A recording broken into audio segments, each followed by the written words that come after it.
So, belly is still, I've still got that kind of like tum, if you know what I mean, like it's still there.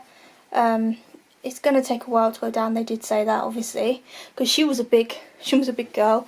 But anyway, this is I don't want to show you the bottom bit, but this is what I've had going on. So please don't go at me in comments saying how minging it is. I'm showing you because I want to make people aware of what can happen to your body. I'll explain about it, but basically under here is where the hole is, and it is oozing. I don't want to show you that bit, but yeah, this is pretty like much 10 centimeters. Now let me try, and you might be able to see, but it is going down. Okay, so I forgot that if you push right forward. Yes, stretch marks from baby girl. Proud of it. But this, don't know why the iron's on the little box. I don't understand that. But anyway, okay, so this here was out here. It was rock hard. Didn't know what it was. I was panicking so bad. Didn't know what it was. It's now coming down with the antibiotics, and it's burst. So it's oozing out. The stuff is coming out, and it's not nice stuff. So it's really minging for me, and it is very sore. Like, it stings real bad. But let me see if I can show you what's happened to my legs. So if you've kind of followed me for a while, then you will know that my legs were quite a lot much bigger than this. So all the muscle is gone in this leg because this leg is the bad one. But if you can see here, let me show you. My leg is just like, I've lost muscle in my leg. It's gone. So I've got to build that back up. But yeah, this is the life of a blogger, YouTube, PJs on the bots, and normal t-shirt at the top. Right, let me explain a little bit better how everything happened real quick because my battery is about to die. Okay, so unfortunately when I had Olivia during the later time, so basically like around 28 weeks, I got really bad pain in my right leg. I couldn't lift it. My hip was really sore and my stomach was agony. I couldn't lay down on my side. It was horrendous. So had Olivia, had to have forceps unfortunately. I'm going to do a whole birth story, but I'm just getting it all together in my head and getting through this at the minute, just trying to get this all sorted out, then I will do it. But yeah, I had Olivia and I had forceps, and I have got an infection from that, basically. It's got a name. I don't really know what the name was now, but it's basically like there's a mass inside my pelvis, and it's been checked out because it was really stressful times for me. I have to sit down, like this is hurting my legs and hurting my body. This is what I mean, like I can't sit down, I can't. This is what I mean by like recovery. I can't stand up for very long. I have to sit. It's quite painful. Anyway, so basically I went to hospital, had a CT scan, had an MRI, the worst thing in the light up world. I hate them things. And they put this contrast dye into me where they inject it through a cannula, and they were looking for like tumour markers and stuff. So it was a really stressful time for me. Like I cannot even begin to tell you. I wouldn't even know how to. My mum was really upset and there for me, and Liam was there for me and stuff, and it was really horrible. So obviously didn't know what it was worrying because of that. Anyway, they said it's a mass, so they took it to a special team called the MDT team. If you're a nurse or doctor, you'll know what that is, but it's like a special team of really clever people. I call them the smart people. They sit around the table and they discuss things that are really confusing. Don't understand what it is because there was no explanation. And they come to a thing where there was like an abscess on like my appendix or like in my pelvis somewhere. So they checked me with antibiotics, but they had to treat me through an IV, like through a cannula again. So it was like yeah, IV line. And things started getting better for me. And let me just describe what it was like. So I couldn't lay down. My legs would not go in front of each other. I had to be carried to the toilet.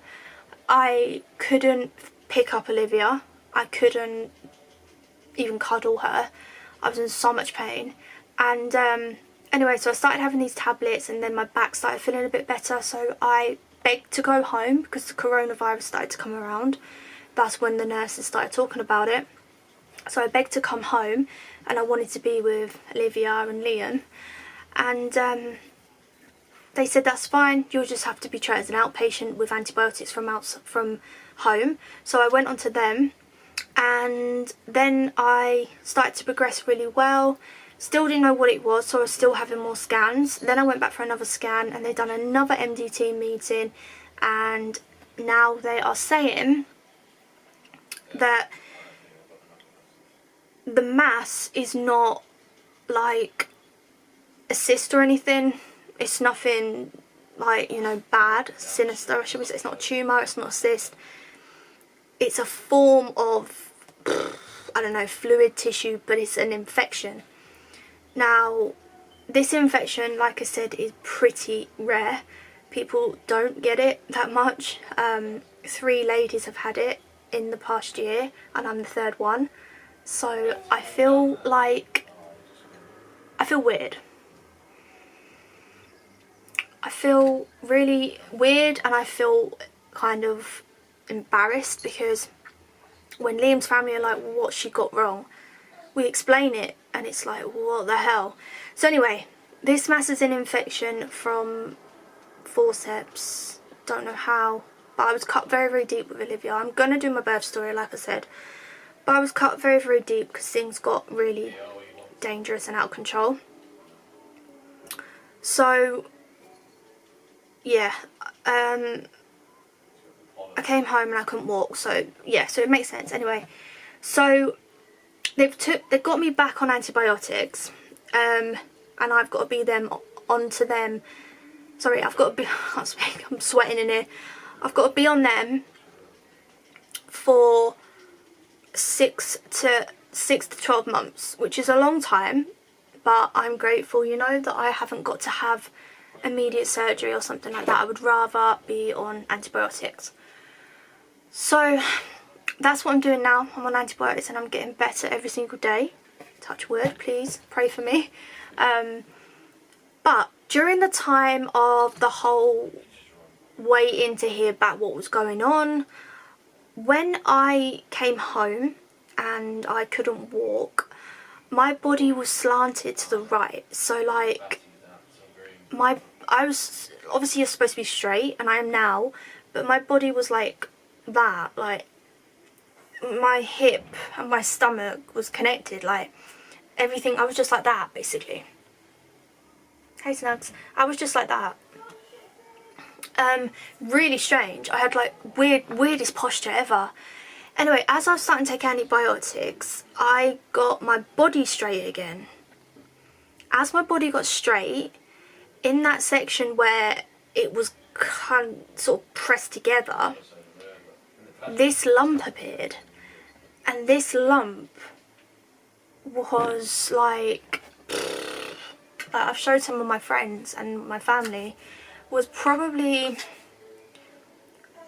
the length of, half the length of this dry shampoo, and it was probably the size of like my hand, so it was huge. And I was like, what the hell? Luckily I had nurses coming around, district nurses, to be giving me my IVs and my medicine, And they were like, okay, it's not red, it's not sore, it's fine. It didn't hurt me at all, it was really strange. And then all of a sudden, it's like getting red. It was looked at and they were like, don't know what that is. Again, they kind of went through, it could be lump, it could be tumour and stuff. So I was like, oh, for God's sake. So then I had to have another CT scan.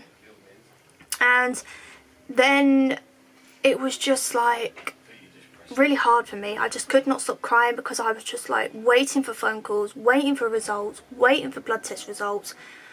I hated it. I was just like so anxious. And I think because I was so anxious and stressed and just so ill that I just brought it onto myself. Like I just made myself go so low. Like I brought myself so low that I just got whatever this is. Because from the worry, I'm sure. Anyway, come back as nothing. They didn't pick anything up. All of a sudden, it started getting itchy.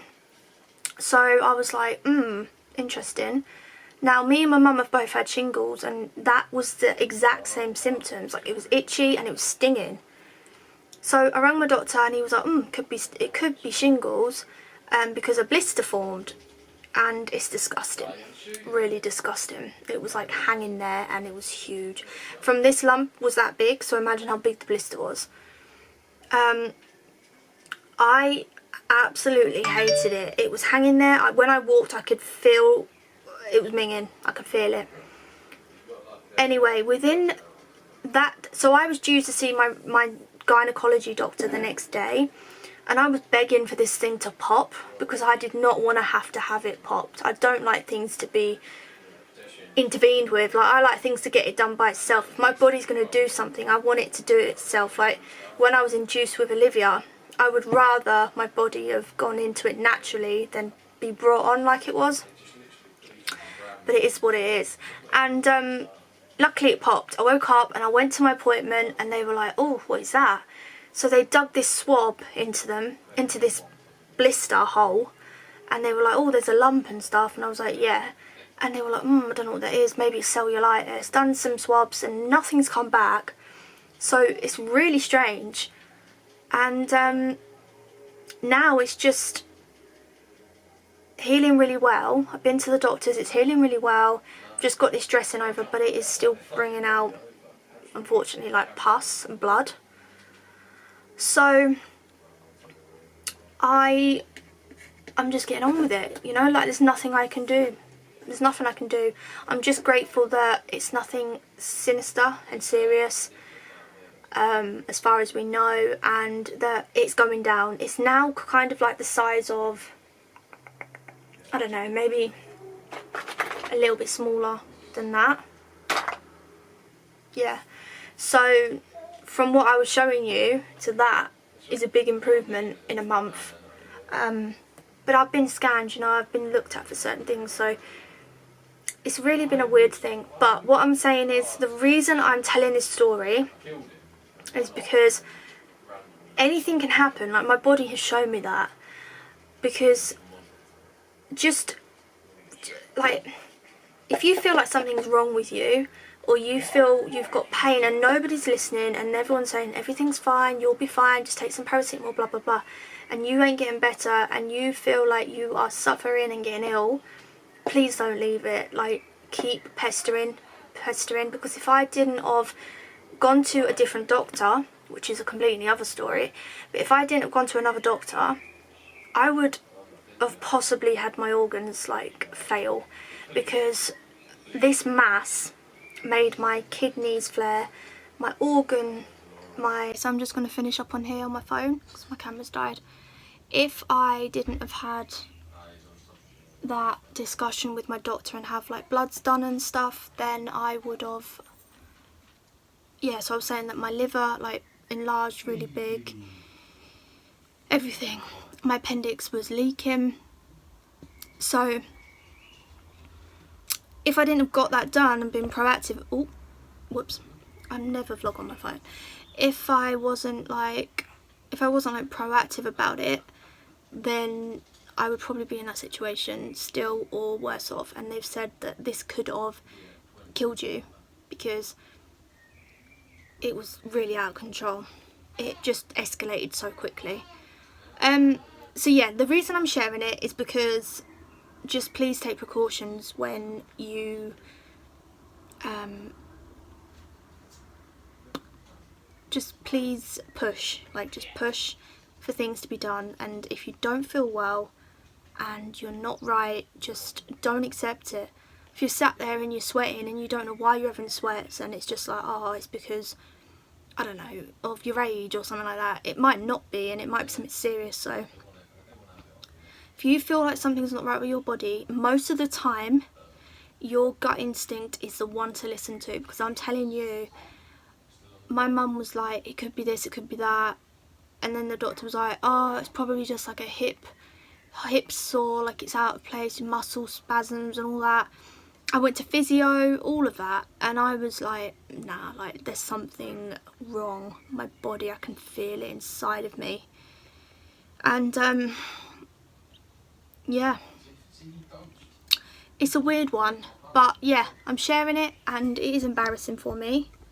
You know, it is nice stack up of toilet roll and baby wipes, sorry about that. But yeah, it is embarrassing for me to share it because it's quite a weird thing. But honestly, that's how I feel even going to the doctors at the moment. When they look at it, they're just like, oh my god, what is that? Like, what is that? And I'm like, I don't know. You should know. But some things I've noticed with this, some things doctors don't even know. Like, they can't even name it. Like, it's impossible. Like, nothing's come back with the swabs, so they don't know what this is. It's not an infection on the side. But I don't know. Body is a weird thing. So I'm just very grateful for what the NHS have done for me and what the doctors have done for me. And there's a man that I would love to shout out, but I just can't say his name. That doctor was incredible. He knew there was something not right, and he just kept pushing and pushing for scans. And it was like, oh yeah, we'll get her a CT scan in like a month. And he was like, no, I want one now. It was pretty crap. So yeah, and then got home, started to feel a little bit better, and then all this is going on. So this year hasn't been good for anybody really. I'm just thinking about like what I've got to look forward to. Every single day I'm going to get more and more better, hopefully. I just hope that I don't go sort of 5 steps forward and 1 step back. And my mum says, you know, take it easy, don't keep cleaning, don't keep putting yourself into positions where you're lifting Olivia and playing with her, because you could fall back and you don't want that. You need to get stronger and stronger every day. But the thing is, I haven't done it for so long, I'm desperate to do it, and it makes me happy. I'd rather be in pain at home with her than be stuck on a ward with people I don't know. So that was my decision to make by coming home. So I think I'm going to end the vlog here because I just want to end it on that. You know, so please, if you have any questions, then just leave them down below. I'll get back to you and stuff. But if you are pregnant or you're having a baby or whatever, please don't let this put you off or anything. This is just what's happened to me. But I do want to share it because I just want people to know what can happen and what the symptoms are, how it started. So, you know, so things can be nipped in the bud quicker and you don't get to the stage that I've got to. But nothing's gonna, you know, I'm not gonna let that rule my life. You know, this is here, it's on there, it hurts, it's being taken care of, I'm cleaning it, I'm putting my dressing on, you know, I'm seeing regular doctors, I've got my review and another ultrasound to check if this mass has gone down in 3 months. So everything's being looked after, and there's a lot more things going on out there, and there's a lot more people that are suffering a hell lot worse. So I'm just grateful, you know. So let's stay positive, and hopefully after you've finished this video you can come over to my Instagram and give me a little message about how you're feeling, and I promise you that I will write you back. Okay, so I'm gonna go and feed Olivia, change her nappy, and I'll see you in another video. Bye.